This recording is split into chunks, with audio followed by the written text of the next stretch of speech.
और खबर आ रही है जहां बार बार ये ऐसी जानकारी मिल रही है कि पाकिस्तानी जेट को मार गिराया गया है। खबर ये कि आकाश मिसाइल पाकिस्तानी जेट को मार गिराया गया है। बेहद अहम जानकारी है कि आकाश मिसाइल ने पाकिस्तानी जेट को मार गिराया है। आकाश मिसाइल जो अपने आप में इतनी सक्षम है, कैसे किसी भी ड्रोन अटैक हो या फिर जेट हो उसको मार गिरा सकती है। और इसके पहले भी जो जेट भारतीय सीमा में प्रवेश करने की कोशिश कर रहे थे उन पर इसी तरीके से हमला किया गया था।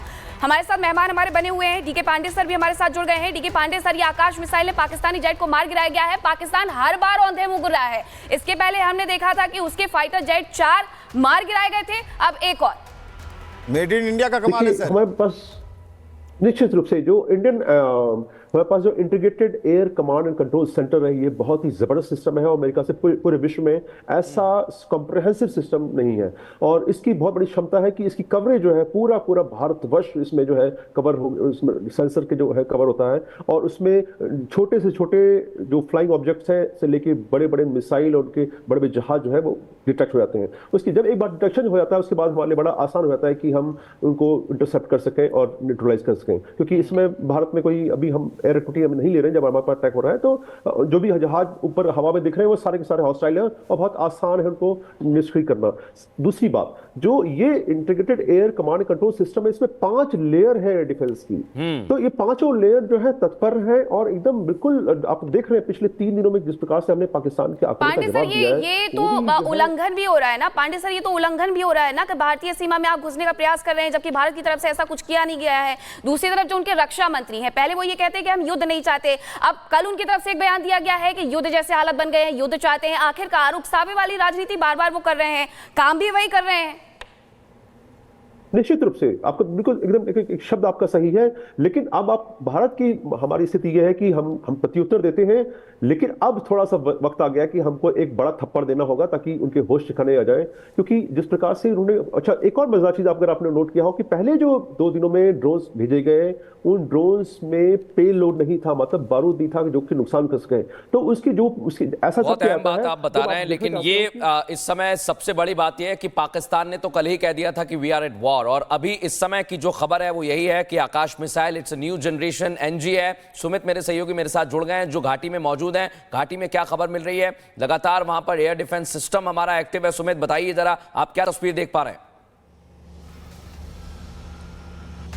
देखिए, 4 राज्यों के 26 ठिकानों को पाकिस्तान की तरफ से कल जिस तरीके से अटैक करने की कोशिश की गई है, और जो बड़ी अपडेट है वो है श्रीनगर एयरपोर्ट को लेकर, और इसके अलावा जो अवंतीपुरा है वहां पर एयरफोर्स का जो बेस है उसे भी टारगेट करने की यहां पर कोशिश की गई है। लेकिन बड़ी बात यह कि कल इस अटैक को अवंतीपुरा में पूरी तरह से नाकाम कर दिया गया है। दरअसल पाकिस्तान की तरफ से अलग अलग जगहों पर यह टारगेट यहां पर किए गए हैं। मिलिट्री बेसिस को एक बार फिर से टारगेट किया गया है।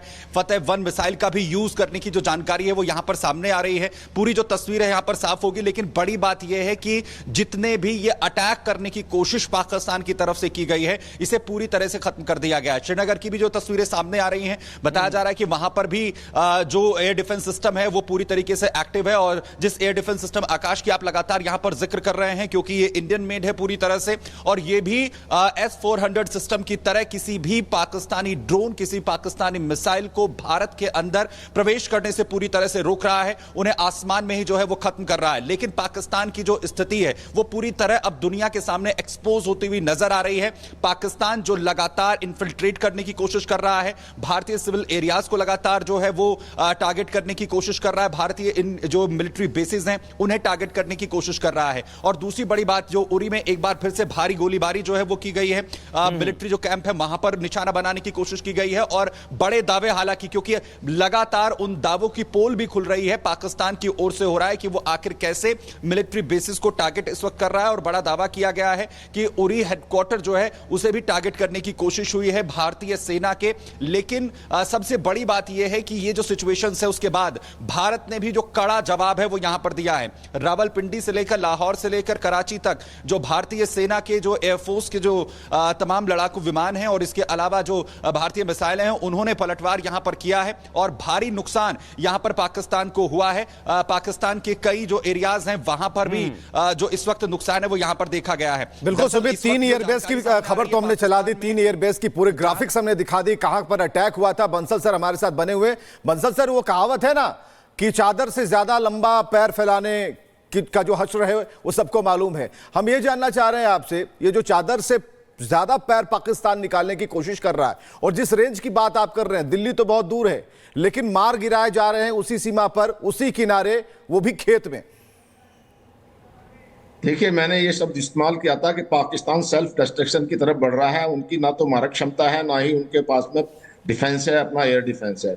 इसके बावजूद भी जो है पाकिस्तान ऐसी हरकत कर रहा है। जहां तक अब इंडिया का सवाल है, कई बार ये भी विचार किया गया कि एक प्रिएम्प्टिव अटैक किया जाए। प्रिएम्प्टिव अटैक का मतलब जो उन्होंने हमारे ऊपर में ये अटैक कर रहे हैं, अगर हम प्रिएम्प्टिव अटैक करेंगे तो उनकी जो ये मारक क्षमता को खत्म कर दिया जाएगा और किसी तरह के अटैक नहीं आएंगे। लेकिन उसका कारण यह है कि हम वर्ल्ड को ये संदेश देना चाहते हैं कि हम जो है सिर्फ मेजर्ड और उसको रेस्पॉन्ड कर रहे हैं। कोई हम अपनी तरफ से एग्रेसिव है, हमारी तरफ से कोई अटैक या युद्ध को एस्केलेट करने का वो नहीं है, जिससे कि अभी सारी वर्ल्ड कम्युनिटी, जितनी भी लीडरशिप है, आप यूएसए, यूरोप, यूके, फ्रांस, सब भारत के साथ खड़े हुए हैं। और तो और जो है यूएई और सऊदी अरबिया भी भारत के साथ में है। सिर्फ उनकी तरफ से पहले ये कहा गया था कि हम युद्ध नहीं चाहते, दूसरी तरफ वो कल ये कह देते हैं कि हम युद्ध में हैं, यानी कि वो युद्ध चाहते हैं। लेकिन बंसल सर, बहुत सारे लोग इंडिया में भी ऐसे हैं जो ये समझना चाहते हैं कि युद्ध के चरण क्या होते हैं और किस तरीके से जो युद्ध का ऐलान है वो होता है। क्या हम सच में युद्ध में हैं? एक खबर आ रही है मीनाक्षी, उसके बाद रुक करेंगे। इस बीच हमारे पास हैवी इंगेजमेंट की खबर है।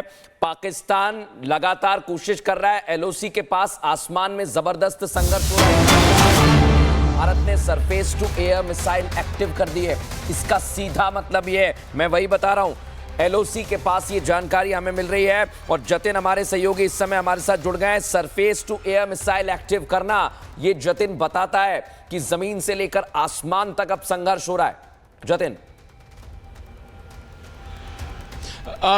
बिल्कुल मृदुल, इसको MRSAM भी बोला जाता है, जिसको medium range surface to air missile, इसको एक्टिव किया गया है। इसके पीछे मंशा यह है कि पाकिस्तान की तरफ से जितने भी ड्रोन अब भारतीय सीमा में आएंगे उनको वही मार गिराएगा। दूसरा, पाकिस्तान की तरफ से यह भी जानकारी मिल रही है कि मिसाइल अटैक भी किया जा रहा है, जो कि आपने देखा तस्वीर सिरसा में, उसको गिराया गया। और यही कारण है कि बॉर्डर्स पर हमारे जितने भी MRSAM है, जिसको medium range surface to air missile बोला जाता है, उनको पूरे तरीके से एक्टिवेट कर दिया गया है। दरअसल ये 150 से 200 किलोमीटर तक की इनकी मार्क होती है और कहीं ना कहीं भारतीय सीमा में कोई भी ऐसी सस्पिशियस चीज अब दाखिल होगी तो उसका जो असर है इस सरफेस टू एयर मिसाइल के जरिए उसको डाउन करने की जो कवायद है वो शुरू कर दी गई है। दूसरा, जो सरफेस टू एयर मिसाइल, जो कि इसको आकाश भी बोला जाता है, और उसी के जरिए श्रीनगर में जो दो पाकिस्तान के जो जेट है वो भी डाउन किए गए थे। इसके बारे में जानकारी मिल रही है कि जो आकाश मिसाइल है ये 18 किलोमीटर ऊपर तक मार कर सकती है। और इसकी रेंज की जब आप बात करेंगे, अगर ये सुपरसोनिक है तो तकरीबन 250 से 300 किलोमीटर तक का इसका मार्क होता है। लेकिन श्रीनगर एयरबेस के पास जो 2 जेट्स गिराए गए हैं, उनको इस बात की जानकारी मिल रही है कि आकाश की जो सुपरसोनिक मिसाइल का इस्तेमाल इसमें किया गया, एलोकेट उन जेट्स को किया गया, उसके बाद डाउन जो है उन जेट्स को किया गया है। लेकिन सबसे बड़ी बात, बॉर्डर्स पर जितने भी MRSAM सिस्टम इंस्टॉल किए गए थे उन सबको बहुत तेजी से एक्टिवेट कर दिया गया है, ताकि कोई भी सस्पिशियस चीज अगर भारतीय सीमा में दाखिल होगी तो उसको उसी समय वहां पे एलोकेट करके शटडाउन किया जाएगा। बिल्कुल, बहुत बड़ी जानकारी आप दे रहे हैं। और विवेक, हमारे पास और इंफॉर्मेशंस हैं, खबर पे खबर ये मिल रही है कि जम्मू में पाकिस्तानी हमले का करारा जवाब दिया जा रहा है, करारा जवाब दिया जा रहा है। और जैसा अभी सुमित बता रहे थे, ऋतु को भी ले आइए, वहां पर क्या तस्वीर है वो भी हमें बताएंगी। लेकिन जबरदस्त एक्टिवनेस देखी जा रही है सुमित, वहां पर सेना ने पाकिस्तान की चौकियों को भी ध्वस्त कर दिया, ये भी हमारे पास जानकारी है। सुमित। बिल्कुल, लगातार जिस तरीके से बड़ी कार्रवाई जो है वो भारतीय सेना की तरफ से इस वक्त हो रही है और उसमें पाकिस्तान की अलग अलग जगहों को जो है वो निशाना बनाया गया मृदुल। और मैं बड़ी जानकारी यहां पर दूं आपको कि जब पलटवार भारतीय सेना की तरफ से यहां पर किया गया है, उसमें क्योंकि पाकिस्तान की ओर से चाहे जम्मू हो, जैसलमेर हो, बाड़मेर हो और पठानकोट, फिरोजपुर, अमृतसर, ये वो तमाम जगह जिन्हें टारगेट करने की कोशिश हुई है। और जो इस वक्त जो फर्स्ट इंफॉर्मेशन रिपोर्ट इस वक्त सामने आ रही है, बड़ी खबर, पंजाब के अंदर ब्रह्मोस फैसिलिटी जो है उसे भी टारगेट करने की तरफ से की जो कोशिश है वो यहां पर की गई है। लेकिन बड़ा पलटवार आप बता रहे हैं। और विवेक, हमारे पास जो जानकारी इस समय आ रही है, मीनाक्षी, जानकारी जो आ रही है वो बहुत बड़ी खबर मैं बता रहा हूं। ये हमारे पास जानकारी है कि पाकिस्तान के जो एयरक्राफ्ट हमने मार गिराया है, फाइटर जेट्स मार गिराए हैं, उसका पार्ट हमें मिल गया है। कहां पर? श्रीनगर के आसपास के इलाके में। लेकिन अभी मैं दर्शकों आपको ये जानकारी दे रहा हूं और इसे हम वेरीफाई कर रहे हैं। और मैं एक बार चाहूंगा कि जतिन को ले आइए, तस्वीर जो हम बता रहे हैं। विवेक, ये बड़ी अहम बात है कि भारत ने उन पार्ट्स को रिकवर कर लिया है, लेकिन हम सिर्फ और सिर्फ वेरीफाई कर रहे हैं, डिटेल का वेट कर रहे हैं। जतिन को ले आइए। जतिन। बिल्कुल मृदुल, उसको वेरीफाई किया जा रहा है। हालांकि श्रीनगर में ही उन दोनों जेट्स के गिरने की जानकारी मिली है। हालांकि अथॉरिटीज का ये कहना है कि थोड़ा वेट करना होगा, क्योंकि पायलट किस तरफ इवैक्यूएट हुआ, इजैक्यूएट हुआ, इसको लेकर अभी जो जांच। एक और बड़ी खबर आ रही है, श्रीनगर के पास पाकिस्तानी फाइटर जेट का मलबा मिला है। तो श्रीनगर के पास पाकिस्तानी फाइटर जेट का मलबा मिला है और जैसा कि जतिन अभी बता रहे थे, तो ये लास्टजन एरिया है, ये हमारे पास जानकारी है, श्रीनगर के आउटस्कर्ट्स में पड़ता है। और मुझे लगता है जतिन का आप रुख करिए, जतिन बताएंगे। जतिन, लास्टजन से आप कितनी दूर हैं? यहां पर ये जानकारी है, लास्टजन में ये गिरा है। बिल्कुल, देखिए लास्टजन से मेरी दूरी तकरीबन 8 से 10 किलोमीटर के आसपास की होगी, लेकिन जिस तरीके से वो श्रीनगर के एयरफील्ड को अटैक करने की उनकी कोशिश थी, और यही कारण है कि खाली एरिया में उसको एलोकेट किया गया और उसके बाद शटडाउन है वो किया गया। पूरे इलाके को कॉर्डन ऑफ किया गया। ये भी इन्फो मिल रही है, ये भी जानकारी मिल रही है कि पायलट को इवैक्यूएट करना है, उसको लेकर सर्च ऑपरेशन बहुत तेजी से किया जा रहा है। लोकल लोगों के स्टेटमेंट लिए जा रहे हैं, उनसे पूछा जा रहा है कि किस जगह पे जो पैराशूट है संभवतः वो उन्होंने उड़ता हुआ देखा। ये तमाम चीजें, क्योंकि इनिशियल डिटेल्स इस पूरे मामले में निकलकर सामने आ रही है। दो सबसे बड़ी बातें हैं कि एक, जो पाकिस्तानी पायलट है उसकी पोजीशनिंग क्या है, वो कहां पर उसका पैराशूट ओपन हुआ था और किस जगह जाकर वो नीचे सरफेस एरिया पर आकर वो पायलट है वो उतरा है। और दूसरी सबसे बड़ी बात, जो जेट्स के अब मलबे अलग अलग लोकेशंस पर एलोकेट हो रहे हैं, क्योंकि जब ब्लास्ट हुआ उसके बाद अलग अलग लोकेशंस पे वो मलबा जो है वो गिरा है, उसको कंसीडर किया जा रहा है। अथॉरिटीज ग्राउंड पर है और हर चीज को वेरीफाई किया जा रहा है। अथॉरिटीज का साफ तौर पर कहना है थोड़ा सा समय इसको लगेगा, एग्जैक्ट डिटेल थोड़ी देर में क्लियर हो जाएगी कि दोनों ही जेट किस लोकेशन पर एलोकेट किए गए, उनकी मंशा क्या थी। मंशा बिल्कुल क्लियर थी कि श्रीनगर का जो एयरफील्ड है उसको डैमेज करना था, लेकिन किसी भी तरीके का नुकसान अभी तक श्रीनगर एयरफील्ड पर नहीं हुआ है। इसकी जानकारी अथॉरिटीज की तरफ से दी गई है। मंशा उनकी थी बिल्कुल एयर स्ट्रिप को डैमेज करें, लेकिन उनको हवा में ही एलोकेट किया गया, आकाश मिसाइल के द्वारा उनको डाउन जो है वो किया गया है। और लांसन जो जगह है वो बिल्कुल खाली एरिया है, जहां पर फार्मिंग भी होती है, और थोड़ी दूर जाएंगे तो माउंटेन्स का जो हिल का जो एरिया है वो वहां पर शुरू हो जाता है।